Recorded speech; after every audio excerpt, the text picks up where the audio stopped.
decir, voy a explicar cómo nosotros hemos puesto la inteligencia artificial como un elemento más del currículum de la escuela, un currículum inclusivo y que forma parte ya de nuestro proyecto pedagógico. Así, dejadme que antes de nada entonces presente el contexto, nuestra escuela. Nuestra escuela fue fundada en el año 1968 por mis padres. Desde el principio, llevamos ya entonces 54 cursos, desde el principio lo que venimos desarrollando es un proyecto pedagógico propio basado en una alta personalización y donde todos los alumnos adquieran una cultura del aprendizaje mediante la indagación permanente. Es decir, lo que nosotros llamamos conocimiento reflexionado y que ya la ciencia explica, que es la manera como construimos de forma individual, de dentro hacia afuera, nuestro propio conocimiento. Nuestros alumnos están en el centro y nosotros, los docentes, somos unos acompañantes en este proceso. De hecho, mis padres pusieron el nombre del horitzó, el horizonte en castellano, porque querían dejar claro e instalar una cultura permanente de aprendizaje e innovación. Ellos decían, un proyecto pedagógico nunca tiene fin, nunca se acaba. Tenemos los docentes la obligación de estar constantemente aprendiendo, porque nunca llegaremos al fin. Y por otro lado, nuestra obligación es dar herramientas a nuestros alumnos para que construyan su propio futuro, cada uno el suyo, para que busquen su propio horizonte, otra vez. Con lo cual, dentro de esta cultura, hace ya 5 años, en el 2017, nos vimos obligados a cuestionarnos qué hacer con la inteligencia artificial, porque estamos inmersos en esta cultura. ¿Qué vamos a explicar hoy? Primero, el contexto que nos hizo tomar esta decisión. Vamos a explicar los motivos que desde nuestro punto de vista entendemos por qué es necesario que todos los alumnos comprendan, entiendan, dominen qué es la inteligencia artificial. Nuestra experiencia para compartir y nuestras recomendaciones de estos 5 años trabajando en esto. ¿De acuerdo? Así pues, vamos al contexto. Todos recibimos información de la inteligencia artificial, todos los ciudadanos, pero ¿cuántos de nosotros estamos preparados para entender lo que nos dicen? Nos crea ansiedad, nos crea estrés, lo vemos lejos, nos convertimos en ciudadanos pasivos. Esto no puede ser. Nuestra sociedad no comprende todo este cambio, no está comprendiendo qué está pasando. ¿Qué es esto de la inteligencia artificial? ¿Son robots? ¿Son máquinas superpoderosas? ¿Qué es esto? ¿Cómo funciona? No, nosotros tenemos la obligación de enseñar a nuestros alumnos estas herramientas para que sean ciudadanos activos y no pasivos. Vemos muchos ejemplos. Nos cuentan que una máquina, un ordenador, es capaz de ganar al campeón del mundo de ajedrez. Y unos años más tarde es capaz de ganar otra máquina al campeón del mundo de Go. Que el pobre, no sé si lo sabéis, pero se tuvo que retirar porque no pudo aguantar el fracaso de perder contra una máquina en una cultura donde este juego era, bueno, quien ganaba era Dios y lo ganó una máquina. ¿Cómo puede ser esto? ¿Cómo se explica? Hace 30 años esto era impensable. ¿Qué hay detrás de esto? O, por ejemplo, vemos el acelerador de partículas del CERN, que los datos que se generan los ponen en un modelo de inteligencia artificial y este modelo simula de dónde viene, cómo se creó el universo, hacia dónde va. Incluso ya no hace falta ni mirar las estrellas, ya todos son datos y a ver qué dice el modelo. Ha cambiado totalmente el paradigma. O ya no hace falta ni hablar de ejemplos de cómo nos comunicamos con las máquinas. Quien más, quien menos, tiene una pequeña cosa que parece un altavoz y le empezamos a hablar. Esto, ya no sé, yo cuando jugaba a canicas no me lo hubiera imaginado nunca. Y esta máquina nos despierta y nos dice con una voz muy alegre el tiempo que hará, da igual si lloverá, pues nos lo dice alegre, y nos pone la música que nos gusta. Y incluso nos llama a nuestros amigos cuando se lo pedimos. O, por ejemplo, no sé, ¿cuántos de vosotros se ha convertido en fenómenos fotográficos? Y yo soy uno de ellos. Es decir, antes hacía las fotos y todos salían con ojos rojos y decía, es un desastre esto, ¿no? Y ahora de golpe el porrazo, ¡pum!, todas las fotos son perfectas. ¿Cómo puede ser esto? ¿Qué ha pasado aquí? ¿Dónde está la magia? ¿No? Otro ejemplo, todos los sistemas de producción, todos están cambiando gracias a la inteligencia artificial. No hay sector que no esté cambiando. Un sector parece tradicional como la agricultura, donde los conocimientos se pasaban de padres a hijos y el mejor tiempo para cosecha. Y bueno, ahora hay unos sistemas de machine learning que te dicen el punto exacto donde poner agua, la cantidad exacta, el herbicida exacto, para maximizar unos resultados. Eso en todos los sectores productivos está pasando. O ya no hablo del reloj, ¿no? Todos sabemos que la tecnología es la mejora continua de la técnica. Esta técnica del reloj, el reloj mecánico, se inventó en el siglo XIII. Fue una revolución como la Edad de Hierro. Cambió la cultura, cambió la economía, cambió los hábitos sociales. Esta estructura de engranajes que se creó en el XIII permitió la revolución industrial después. Y después esta tecnología mejoró esta técnica y nos puso el reloj en la muñeca. Y ahora ya este reloj nos salva vidas, porque a través de la información del pulso nos puede avisar de si tendremos una arritmia o no. Que, por cierto, yo me estoy jugando la vida porque no llevo reloj yo. Pero es impresionante, ¿no? Todos estos avances que parecen súper positivos, ¿quién los comprende? ¿Quién está preparado para esto? Y estos ejemplos estaremos de acuerdo, que más que menos, que los podemos considerar como positivos, ¿no? Nos mejoran la vida, nos la hacen más fácil, nos dan mejores resultados en la empresa. Pero ¿y el lado oscuro? ¿Cómo nos explotan nuestra singularidad? ¿Cuántas organizaciones y empresas, no voy a decir nombres, no fuera caso, Amazon, Google, Facebook, recogen nuestros datos para saber qué vamos a hacer, qué vamos a comprar, con quién, cómo, y para vendernos para un interés particular, no un interés social? Hay un libro de Cathy O'Neil, muy recomendable, muy fácil de leer, incluso en la ESO hemos leído artículos con los alumnos, que se llama Armas de destrucción matemática. Y explica cómo, por ejemplo, estos almacenes de datos sirven para, en el sistema público de escuelas públicas en Estados Unidos, quitar o poner profesores. O, en ciudades americanas, enviar coches a ciertos barrios socioeconómicamente pobres y mayoritariamente de gente de color. O incluso cómo se revisan penas en base a unos sistemas de información de inteligencia artificial que también tienen sesgos en el ámbito de color de piel o de género, ¿no? Ya no hablemos de las fake news, ¿no? Sistemas que crean desinformación, noticias falsas directamente. Una empresa muy famosa, Cambridge Analytica, fue capaz de, mediante unos previos test en países que nadie se interesa por ellos, a modificar elecciones y después esto ya ir al señor grande, ¿no?, a Estados Unidos, y conseguir que un señor, de cuyo nombre no me quiero acordar, ganara, ¿no? Esto ya está pasando.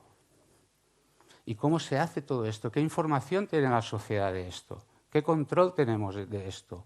¿Podemos crear una sociedad democrática mejor sin este conocimiento de todo lo que hay detrás? Nosotros pensamos que no. Y nosotros pensamos que nuestra obligación como colegio es dar las herramientas necesarias a los alumnos para que comprendan el mundo y para que lo comprendan y lo conviertan en mejor.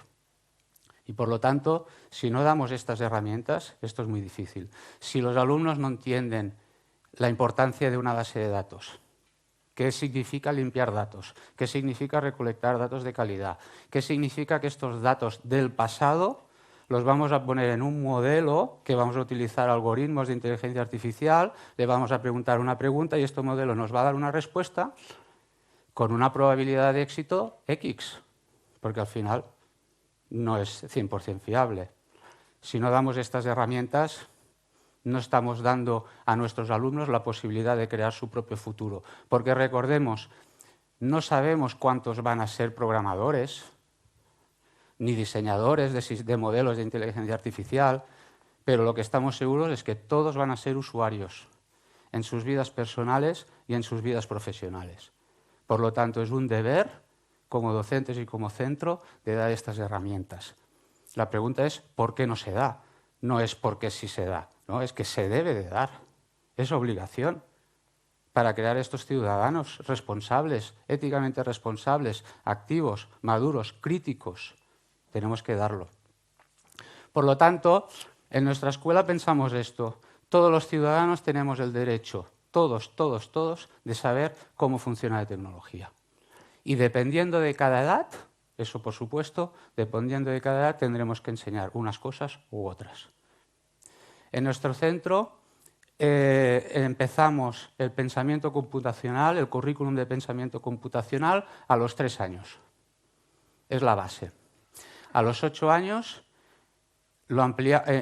ponemos en marcha nuestro currículum de programación. Muy importante, no nos confundamos, pensamiento computacional y programación. Tienen la misma base cognitiva, el mismo funcionamiento cognitivo, pero no es lo mismo. Porque mientras las dos cosas quieren resolver problemas de forma analítica y con la metodología del algoritmo, la programación se limita al ámbito de la informática. Es un lenguaje informático. El pensamiento computacional es universal. Quiere resolver y busca resolver de forma analítica y algorítmica cualquier problema de la vida. Por lo tanto, las dos cosas son importantes, pero independientes, y se deben tratar desde nuestro punto de vista independiente. ¿Por qué? Porque no olvidemos que estamos hablando en edades preuniversitarias.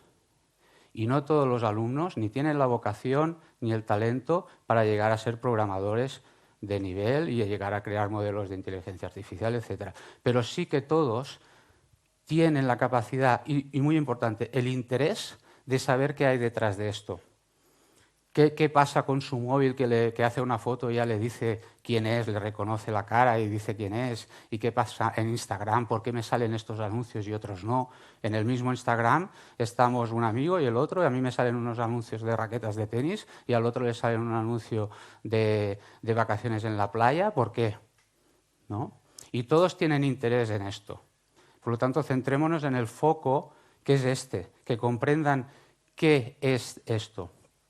Nosotros, por esto, implantar la inteligencia artificial nos ha ido muy bien para mejorar el currículum en 2 ámbitos. Un ámbito, que comprendan lo que decía antes, que manejar bases de datos del pasado y preguntarle a un modelo qué pasará en el futuro, esto es fundamental hoy en día. Saber hacer esto o comprenderlo. Y el otro, por eso llamamos pensamiento dual, esto es una parte, el otro es darles herramientas para imaginar qué cosas se pueden automatizar. Porque esto les ayudará mucho en su trabajo. Como decía antes también con Tony, ojo, se puede automatizar todo, pero no se debe automatizar todo. Después vendrá el debate ético, ¿sí? Por lo tanto, el gran reto de nuestro proyecto de inteligencia artificial es crear un modelo mental correcto. Me explico, hablando de modelos, nuestro cerebro también funciona con modelos. Aquí tenemos toda una lista de sesgos catalogados de cómo nuestro cerebro crea modelos con sesgos. O sea, el más típico es el sesgo de la confirmación, ¿no? O sea, ¿quién no conoce el fumador que dice, esto de fumar no mata? Porque yo conozco uno que tiene 95 años y se fuma un puro cada día. Bueno, ya está confirmando, ¿no?, lo que él quiere, ¿no? O no sé, ya no hablamos de los tierraplanistas, ¿no?, que dicen, no, es que las fotos que se hacen desde la Luna son mentira, esto es falso, ¿no? Bueno, con el COVID hemos vivido también mucho, ¿no? Pues el primer objetivo es crear un marco mental adecuado. Cuando empezamos el proyecto, que es un proyecto de 2 años de duración, que empieza en tercero de la ESO y termina en cuarto, siempre el primer día yo pregunto lo mismo a los alumnos. ¿Qué creéis que es inteligencia artificial? Claro, salen ahí los resultados de Hollywood, de los cómics, sale todo.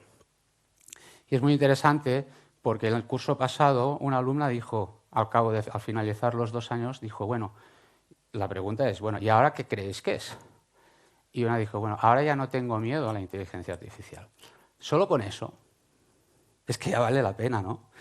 Que una alumna que al principio tenía miedo de esto de inteligencia artificial y esto los robots nos gobernarán y este caos que montan en Hollywood, que al cabo de 2 años diga, ya no tengo miedo, ya entiendo qué es esto, ya entiendo de dónde viene, entiendo sus pros, sus contras, pero ya lo entiendo. Pues ya solo esto es positivo, ¿no? Recordemos que además estas imágenes, Bill Gates ya lo dijo, la inteligencia artificial todavía es un bebé con pañales. Entonces, pues bueno, estas imágenes que nos venden crean unos modelos mentales que perjudican mucho. Este es el gran reto del proyecto. Y después hay otro gran reto en paralelo, que es la integración de toda esta cultura a todo el claustro. Es decir, cuando de la misma manera que enseñamos a los alumnos, formamos al claustro y les decimos a los alumnos y a los maestros, no, es que el modelo que da unas cosas, unos resultados, dará unos resultados dependiendo de la pregunta. Y si la pregunta es sobre biología, pues si no sabes biología no sabrás interpretar los datos. Si la pregunta es sobre matemáticas, pues 3/4 de lo mismo. Si la pregunta es sobre física, lo mismo.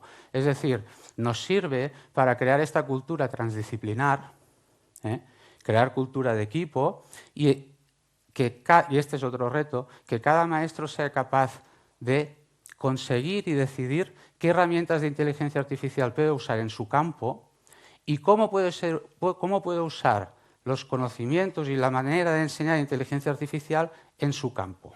Y así vamos creando una cultura desde arriba, desde abajo, desde los 3 años hasta arriba, de todo el claustro. Esto es un proyecto, como he dicho antes, de centro.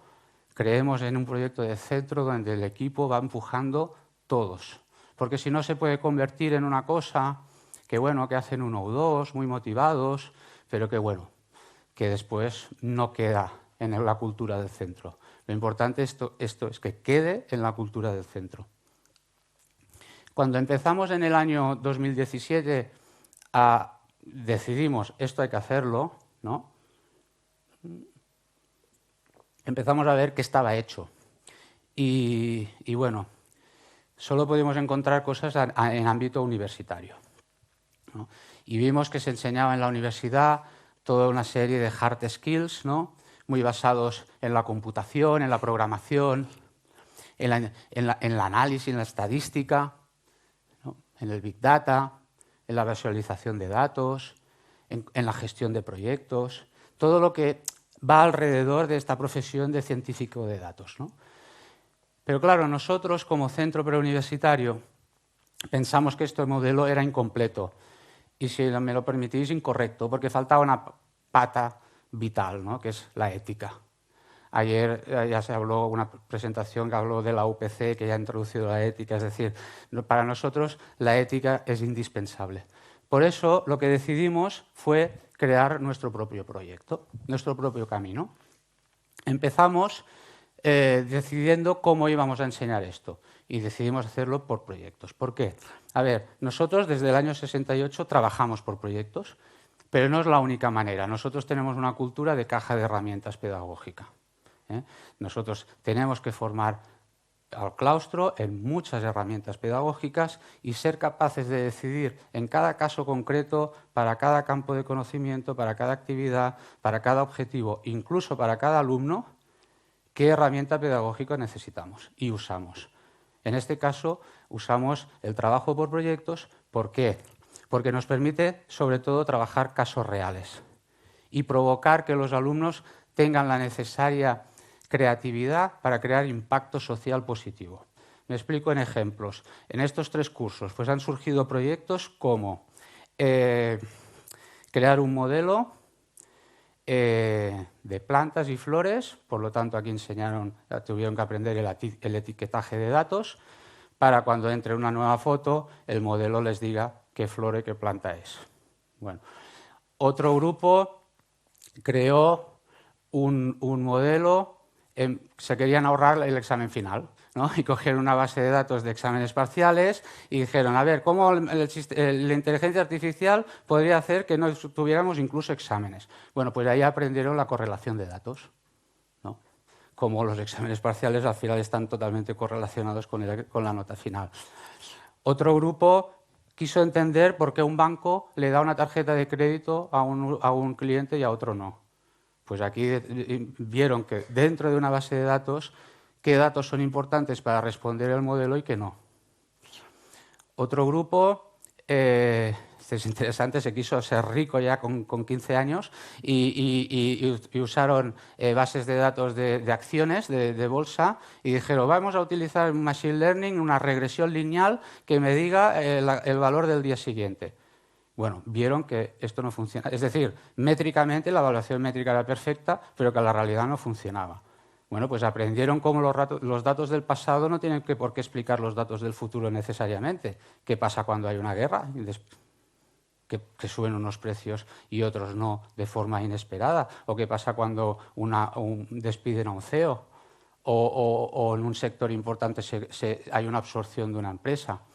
Y a la vez también aprendieron que cuando un modelo no contesta lo que quiero, hay que cambiar la pregunta del modelo, ¿no? Y dijeron, pues vamos a cambiar la pregunta y que no me diga el valor, que me diga si sube o se baja, clasificación. Y también vieron que no funcionó. Bueno, pues todos son aprendizajes reales. U otro que querían pasar, lo que hemos hablado antes, lista por reconocimiento facial. Muy bien, vamos a hacerlo, pero antes revísame todos estos aspectos éticos. ¿Se cumplen? No.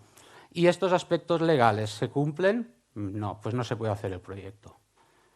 Y por lo tanto aprenden que a veces la ética o la ley impide hacer según qué cosas, por mucho que la técnica lo permita. Por lo tanto, usamos la metodología por proyectos porque nos permite crear un ámbito multidisciplinar, involucrar a más profesores, que estos profesores que se involucren empiecen a aprender qué es la inteligencia artificial. Y por otro lado, que los alumnos entiendan que estos proyectos de inteligencia artificial son multidisciplinares y que hay muchos tipos de roles dentro de un proyecto y hay el rol de entender los datos, que a lo mejor el programador no tiene por qué necesariamente saber entenderlos ni comprenderlos. Enseñamos a analizar y resolver problemas complejos, a que pierdan el miedo, a que vean un muro altísimo que digo yo no voy a superarlo nunca y que lo acaban superando. Y esto por eso usamos Python. Pasan del Scratch a Python, es un salto enorme, después hablaremos, es un salto muy difícil para ellos, pero ayudarles a superar estos muros es un aprendizaje para la vida también. Trabajan colaborativamente, en equipo, cada uno en su rol y lo que decíamos, cada uno a su nivel también. Porque el foco, como decía antes, es que comprendan el sistema. No todos tienen por qué acabar programando. Pero el chico o chica que pueda, se la debe ayudar. Pensar de forma crítica, ética. Aprendimos también, y esto nos ha servido mucho, que para que los alumnos reflexionen éticamente introducimos una metodología de los diálogos socráticos. Y, por ejemplo, a través del libro The Brave New World de Huxley, los alumnos empezaron a dialogar. ¿Qué nos hace ser humanos? ¿No? ¿Por qué? ¿Qué es la felicidad? ¿Qué es la libertad? ¿Cuál es nuestro propósito de vida? ¿Cómo influyen las máquinas en esto? Y de una manera pausada, respetando la opinión de los otros. Que esto de los diálogos socráticos es tremendo, es una herramienta súper potente. En un mundo que vivimos, que todos son debates y agresiones y pim, pam, pum, no, calma. Vamos a comprendernos todos, porque nadie tiene la solución. Analítica y computacional, por lo que decía antes de la dualidad, ¿no? Computacional nos permite que el alumno reflexione sobre aquellas tareas que se puedan automatizar de alguna manera. Y esto es muy importante. la exposición no solo es la gestión del proyecto, que dura 2 años, después se tiene que presentar en un tribunal, vino Carlas una vez, y defender no solo el trabajo, sino las conclusiones, muy importante. Y finalmente descubrir esta profesión de científico de datos. Cómo preparar los datos, qué es una base de datos. Son datos del pasado, recordémoslo siempre. A ellos siempre les digo, esto es el pasado. El futuro nos dirá el modelo una aproximación que tendrá más o menos acierto. Pero esto es muy importante que entiendan que hoy en día esta tecnología que nos permite usar datos y crear bases de datos nos da respuestas de cosas que queremos anticipar en el futuro. Y esta es nuestra metodología del trabajo por proyectos en el caso de la inteligencia artificial. ¿Cómo lo hicimos esto?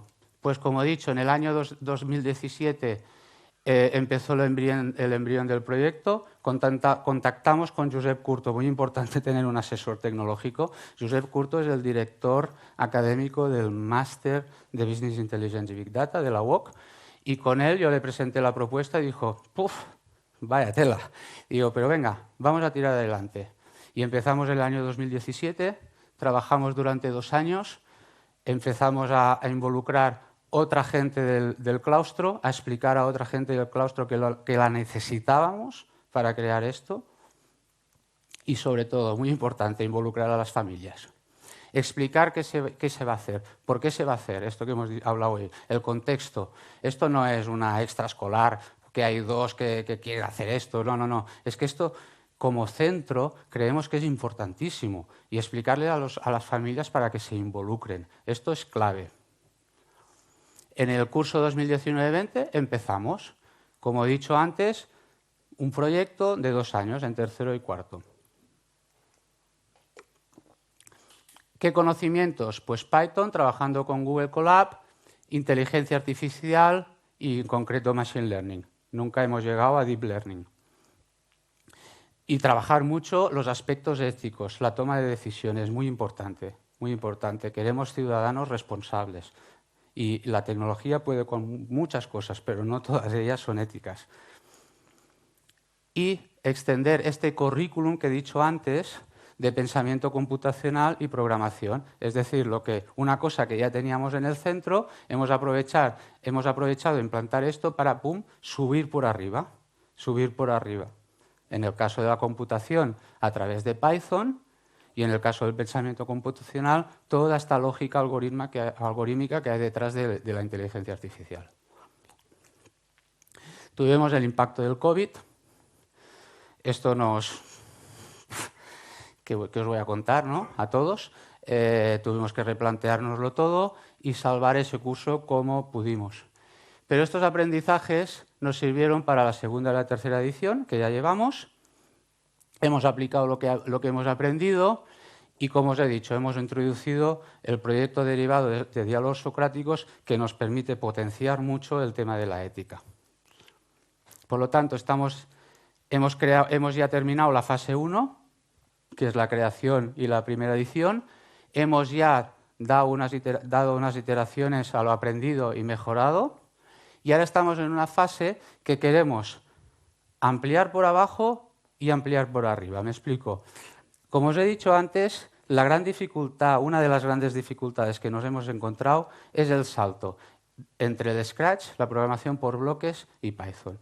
Ahí, la verdad, el 80%, por decir una cifra, bien, 80 está bien, se pierden mucho. Hay un alto grado de frustración. No es lo mismo el Scratch, puedes hacer mal, pero hay un resultado. Pues dices, no, quiero que el robot vaya hacia adelante y a la derecha. Bueno, va hacia atrás y a la izquierda. Bueno, no pasa nada, al menos hace algo. Pero es que en Python me equivoco de una coma y no hace nada. Y el error, ¿dónde está el error? Y profe, no sé qué. Bueno, un estrés. Es muy complicado este salto, muy complicado. Entonces, lo que hemos hecho es crear una plataforma que empezaremos a los 12 años con proyectos de matemáticas que vamos a usar Python en bloques. Y los alumnos van a crear, como en Scratch, programas en Python, pero en paralelo van a ver el código Python correcto. Y de esta manera vamos a intentar que este salto no sea tan difícil. Y por otro lado, lo vamos a subir por arriba hasta segundo de bachillerato. Antes he explicado que nunca hemos llegado a Deep Learning. Es un objetivo, ¿pero por qué? Porque aprovechamos el Deep Learning para queremos enseñar qué dice la neurociencia de esto que hay aquí dentro. ¿Cómo funciona el cerebro? ¿Por qué el Deep Learning quiere imitarlo? ¿Cuál es el propósito? Y esto nos debe de ayudar para acabar de solidificar el método de aprendizaje de cada uno de nuestros alumnos, que aprendan qué dice la neurociencia de cómo aprende el cerebro. Y esto, por lo tanto, ampliamos el currículum y de esta manera vamos involucrando también a más profesores del claustro, a más materias y vamos haciendo una mancha de aceite, ¿no? Vamos expandiendo esta cultura, este pensamiento. Recomendaciones de nuestra experiencia. Bien, como dice el poeta, ¿no? Empezar a andar, no desanimarse. Andando se hace el camino. Aprovechar lo que ya está hecho, que no sea una cosa aislada. Aprovechar el proyecto del colegio para mejorar, en nuestro caso, lo que os he dicho, el currículum de pensamiento computacional, el currículum de programación. Es decir, que no quede una cosa aislada. Integrarlo dentro del proyecto. Integrar a todo el claustro poco a poco. Ir creando esta cultura. Y el uso responsable de la tecnología. Potenciar mucho esto, ¿no? Yo siempre le pongo el ejemplo a los alumnos, ¿no? Un martillo es un elemento técnico, ¿no? Si lo hacemos servir para hacer muebles y clavar clavos, perfecto, pero si lo hacemos servir para chafar cabezas, pues fatal, ¿no? Es la misma herramienta. Esto es muy importante, entender que una misma herramienta se puede usar para el bien o para el mal. Reflexionar sobre esto. Y los diálogos socráticos en esto han ayudado y mucho, muchísimo, porque son ellos mismos que van creando este diálogo en torno a qué es ser humano. Y esto implica también una ética ser humano. Esto, si lo construyen ellos, es mucho mejor que no que lo oigan de un profesor y digan, ah, vale. Y esto como ámbito de proyecto.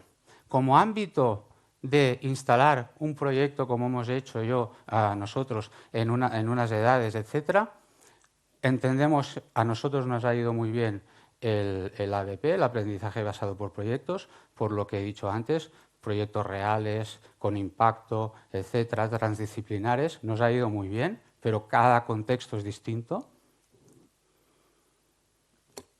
Explicar la inteligencia artificial desde un punto de vista humanista. Lo que dijimos, este es el foco importante, aquí tienen que aprenderlo todos, esto es lo importante, que tengan un pensamiento crítico, ético, computacional, que sepan de forma analítica descomponer los problemas y que construyan un impacto social positivo.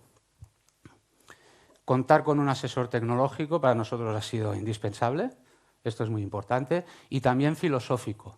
Tienen que ir las dos cosas de la mano, desde nuestro punto de vista. Y finalmente, crear un equipo motivado. Y en este equipo motivado, no solo es un equipo docente, también son las familias. También hay que formar y explicar a las familias qué es esto, porque también la mayoría de ellos no sabrán qué es. Y por lo tanto, hay que implicarles en esto. Que vean la importancia de que sus hijos e hijas aprendan esto. Es muy importante. Y bien, yo creo que ahora, si queréis hacerme preguntas o reflexiones o comentarios, estaré encantado. Muchas gracias, Marc. A vosotros.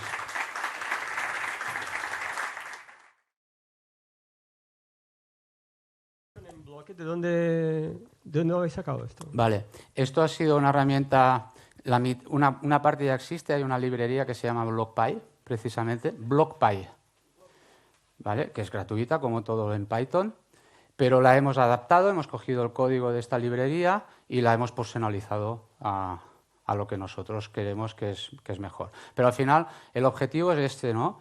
Que empiecen a entender la lógica del lenguaje Python, la lógica del lenguaje por objetos y a través de los bloques. Y por lo tanto, cuando trabajan por bloques, trabajan también el lenguaje Python. Y al revés incluso, porque esto lo hemos testado ya este año con los de cuarto de la ESO, y claro, muchos ya decían, es que me sale mejor escribiendo en Python que por bloques.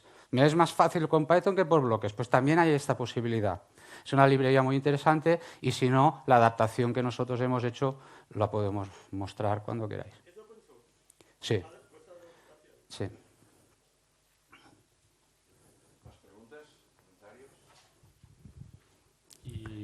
¿Y analizáis la evolución que tiene la adquisición de competencias de pensamiento computacional? ¿Hacéis alguna evaluación Sí. de cómo va y cómo la hacéis? Bueno, aquí tendría que estar nuestra querida Eulalia Tramuns, que es la responsable de nuestras matemáticas en nuestro colegio. Pero sí, lo que ella hace, no te lo sé, ahora ella te lo explicaría mucho mejor, pero ella ve, porque ya puede comparar cuál ha sido el impacto de este proyecto sobre antes que no se hacía. ¿De acuerdo? Y entonces ella ve que realmente los alumnos en el ámbito de imaginar soluciones a casos reales es impresionante la diferencia. ¿Más comentarios, preguntas?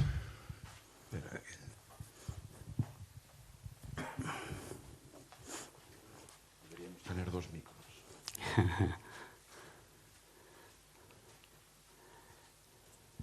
Hola, me llamo Svetlana, soy la directora de la Universidad Harbor Space, que está ubicada en Barcelona. Nos hemos conectado por LinkedIn cuando yo he visto que tú vas a dar la charla.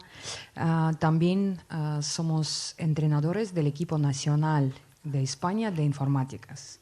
Quería preguntar si usted, si vuestros alumnos van a participar en la Olimpiada Nacional Española de Informáticas. ¿Cuál es tu opinión sobre Olimpiadas en general? Y también, ¿cuáles son argumentos que usted presenta a los padres? Porque lo que vemos por nuestro lado es que es bastante difícil convencer padres que conocimiento de programación, de matemáticas, es importante para el futuro no solo de sus niños, pero también del país. Y bueno, nos gustaría hablar después cómo podemos colaborar, cómo está aquí Laia, la directora de aula de la escuela donde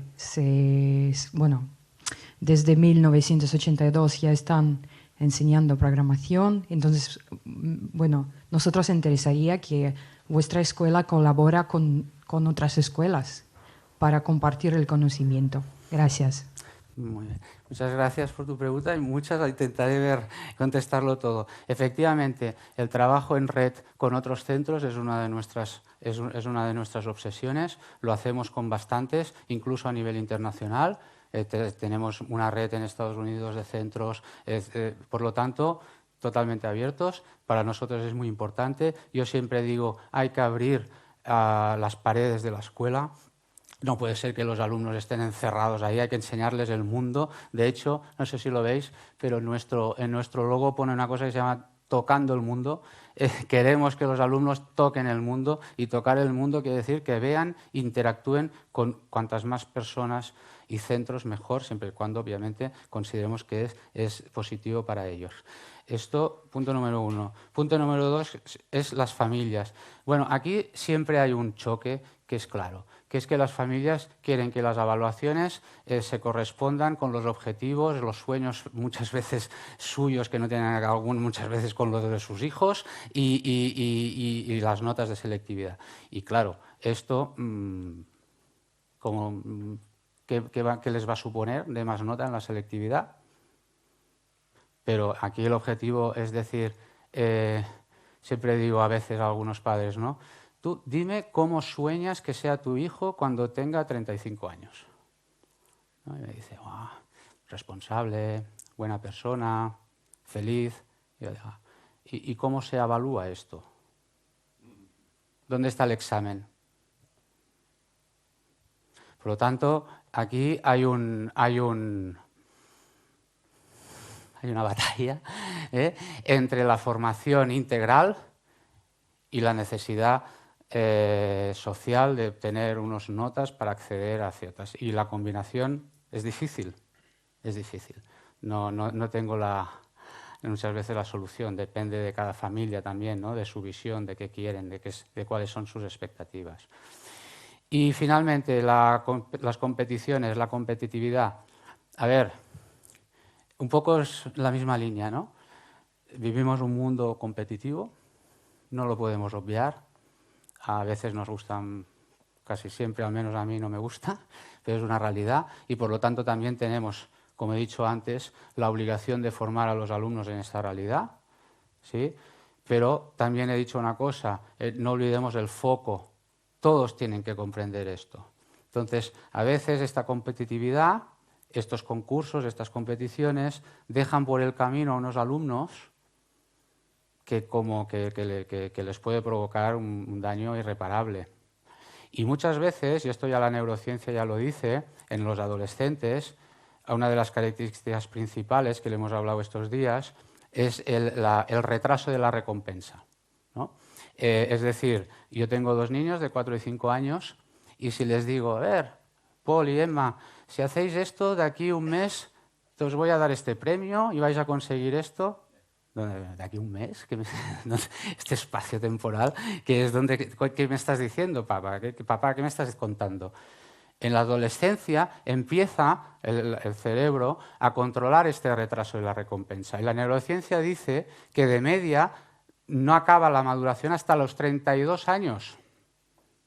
Hasta los 32 años. Significa esto que en la etapa de adolescente y sobre todo en el bachillerato hay alumnos con unos talentos impresionantes que porque el sistema les dice que tienen que tener unas notas X, pero su cerebro les dice, porque ven por la ventana jugar a fútbol a sus amigos, yo me voy a jugar a fútbol porque esto de la recompensa de aquí a un año no lo entiendo, pues es un desastre. Entonces, hay que ir con mucho cuidado, siempre es un equilibrio, ¿no? No perjudicar la competitividad y las competiciones están bien, no digo que no, pero hay que vigilar sobre todo no hacer daño a ninguno de los alumnos. Bueno, felicitarte, Mar, por la presentación y por el proyecto educativo que tenéis. Yo tengo 2 cuestiones. La primera liga un poco con lo que dices. Entiendo que el proyecto lo centráis en eso porque el bachillerato vais a barraca de selectividad. Un poco parece que la vorágine empuja a los centros en general a que por lo menos segundo de bachillerato sea así. Bueno, esto es una pregunta rápida, entiendo que sí. Y la segunda es una pregunta que no es para, bueno, no sé, yo creo que somos unos privilegiados de tener aquí a tanto cerebro fresco, CSIC y tal. Puede sonar un poco a amanecer zombie esto, cerebros frescos, pero de verdad que, en serio, la cuestión es, ¿qué preguntas les lanzarías de investigación a los jóvenes del CSIC que tenemos por aquí? O sea, ¿qué retos tú crees que hay que investigar en neurociencia educativa actualmente? O sea, para decir, oye, mira, que yo igual me interesa esta pregunta para investigarla y cómo lo conectarías con la escuela. Vale, gracias. A ver, la primera pregunta, pues mira, es que estoy descubriendo una cosa que sabe muy poca gente, que es que vamos a hacer bachillerato. Hasta ahora no tenemos. Entonces, y vamos a hacer bachillerato respondiendo a esa pregunta, explicando y siendo muy claros a las familias qué tipo de bachillerato es. Y por lo tanto, ¿qué objetivos persigue este bachillerato? Porque no persigue únicamente, si es posible, sí, pero no persigue la máxima nota posible en la selectividad, porque todo no se puede hacer. Entonces vamos a ser muy claros, muy honestos a las familias y vamos a decir, nosotros planteamos este tipo de bachillerato. Por lo tanto, por eso este tema. Y el otro tema, pues sí, tienen muchísimo que aportar, porque ellos tienen un conocimiento que la mayoría de docentes en escuelas preuniversitarias no tienen, y mucho más que el mío. Entonces, ayudarnos a las escuelas a precisamente poder enseñar a los alumnos estos conocimientos para crear una sociedad mejor, para que todos tengan las herramientas de entender qué hay detrás y no se convierten en ciudadanos pasivos. Y, por lo tanto, ayudar a las escuelas creando proyectos, creando formación, creando un seguimiento. ¿Qué impacto tiene esto en los alumnos? Y impacto de todo tipo. ¿No? Y también el de la nota. ¿Cómo impacta esto también? estos niños que trabajan esto realmente tienen un pensamiento crítico y un análisis computacional mayor que les permite resolver este tipo de problemas después más clásicos, algorítmicos, en un examen de estadística. Pues esto sería genial, ¿no? Porque si además tenemos evidencias científicas que esto es positivo, ya está, ¿no? Tenemos la evidencia humanista y la evidencia científica. Esto es lo que necesitamos, esta segunda parte, porque la primera creo que es clara. ¿Más comentarios?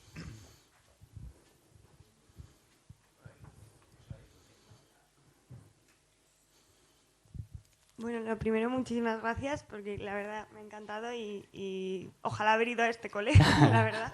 Pero luego yo tengo la pregunta de cómo, no sé si tenéis algún seguimiento de los alumnos que abandonan la escuela y para hacer el bachillerato fuera e incluso a la universidad, cómo gestionan a nivel emocional, personal, laboral, el choque de metodologías. O sea, tú pasas de un colegio idílico en el que solo se te fomenta a un bachillerato en el que tienes que memorizar no sé cuántos temas de historia, memorizar no sé cuánto tal, y no sé cómo pueden manejar esa frustración o decepción.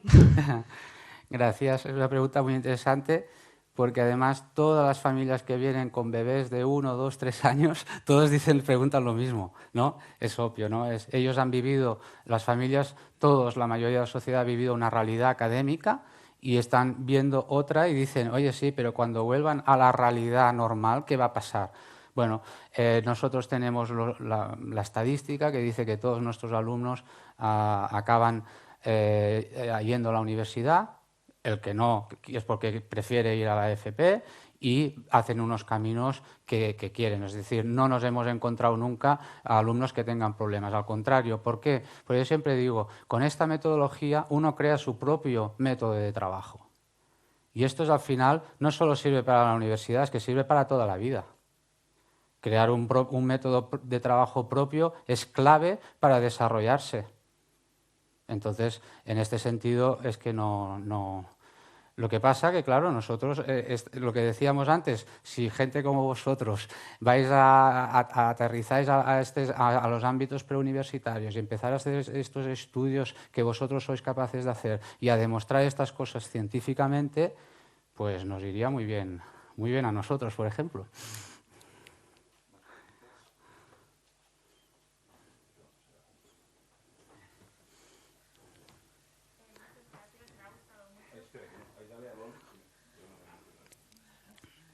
Me ha parecido muy interesante y quería aprovechar para preguntar si cuando les explicáis los temas de inteligencia artificial os enfocáis también en la parte de todos los problemas de los jóvenes hoy en día manejando las redes sociales, que se ha visto que es muy peligroso por el sexting y todos estos tipos de problemas.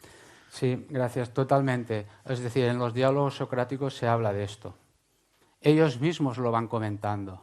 Ellos mismos van contando sus experiencias, sus malas experiencias, qué les pasa, y van reflexionando. Y crear este entorno de diálogo entre ellos, que cuenten sus experiencias, reflexionen, es que es importantísimo, porque es que ellos mismos se van formando de cómo manejar estas cosas.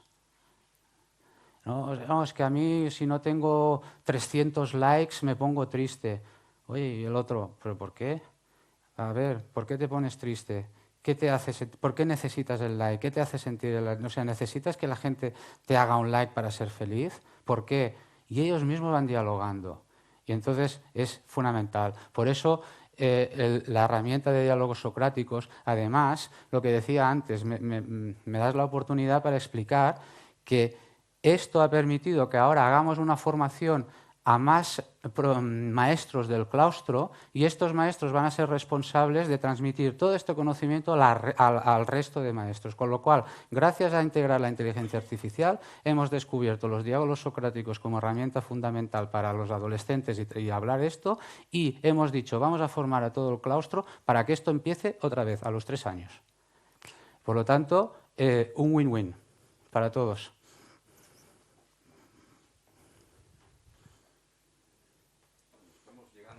Estamos llegando al final. Bueno, venga, va, otra pregunta. ¿Cómo hacéis en el tema de los diálogos socráticos para que participen todos? Claro, he visto de todas formas que hacéis trampa porque tenéis 8 alumnos por maestro. Entonces, esto puede ser... No, Claro, esto es un ratio aritmético que sale de coger los alumnos y dividir por el número de claustro. Pero eso no significa que en diálogo socrático haya 8, hay 20. ¿De acuerdo? Eso por un lado. Y por el otro, precisamente esta herramienta es súper interesante, os lo recomiendo. Muchas veces, y sobre todo al principio, uno empieza y está un cuarto de hora y nadie dice nada. Y es tener la paciencia de alguien hablará, alguien hablará, alguien hablará, y acaban hablando. Acaban hablando. Y los que menos te piensas que hablarán, en este entorno seguro de diálogo, de confianza, acaban hablando y son los que más hablan. Es una herramienta muy potente que recomiendo muchísimo. Bueno, sí, tenemos que acabar ya la sesión. Yo simplemente una pregunta. Bueno. ¿Qué consejo darías a escuelas que tienen una volatilidad de profesorado altísima y que, por lo tanto, digamos, es muy difícil mantener un proyecto, digamos, docente como este? ¿Cómo lo atacarías tú, ese problema? Eso ya se me escapa. Eso se me escapa. Yo lo único que puedo decir es que nosotros creemos en el trabajo en equipo, creemos en un proyecto donde todos los maestros estén implicados, donde todos conozcan todos los objetivos curriculares desde un año hasta, en este caso, 16, que lo conozcan, que lo compartan. Creo que es la manera. No tengo los conocimientos ni las aptitudes para recomendar una cosa tan importante como esto, que hay mucha más gente mucho más preparada que yo para contestar. Bueno, en todo caso, muchísimas gracias. Yo pienso que ha sido una charla excelente. Gracias a vosotros. Muchas gracias.